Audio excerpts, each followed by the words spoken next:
வீட்டில் தெய்வீக சக்தி அதிகரிக்க நாம் செய்ய வேண்டிய விஷயங்கள். தினந்தோறும் வீட்டையும் குறிப்பாக பூஜை அறையையும் சுத்தமாகவும் தூய்மையாகவும் வைத்திருப்பது நேர்மறை அதிர்வுகளை ஈர்க்கும். காலையிலும் மாலையிலும் பூஜை அறையிலும் வீட்டு வாசலிலும் முடிந்தால் அகல் விளக்குகளையோ குத்து விளக்கையோ ஏற்றுவது சுபீட்சத்தை உண்டாக்கும். அகர்வர்த்திகள், சாம்பிராணி அல்லது பிற நறுமணப் பொருட்களை ஏற்றி வீடெங்கும் தெய்வீக வாசனையை பரப்ப வேண்டும்.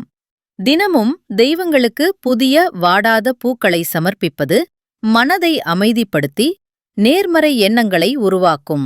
எளிய நைவேத்தியம், சர்க்கரை, பழங்கள் அல்லது பால் போன்ற எளிய பிரசாதங்களை தினமும் தெய்வங்களுக்கு படைத்து வழிபடலாம்.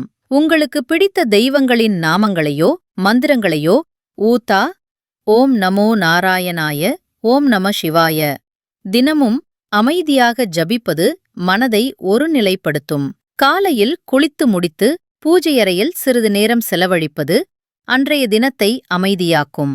மாலையில் குடும்பத்துடன் விளக்கேற்றி வழிபடுவது ஒற்றுமையை வளர்க்கும். குடும்பத்தில் சண்டை சச்சரவுகள் நீங்க அனைவரும் ஒருமித்து இறைவனை பிரார்த்திப்பது மன வருத்தங்களை நீக்கி நல்லிணக்கத்தை உண்டாக்கும்.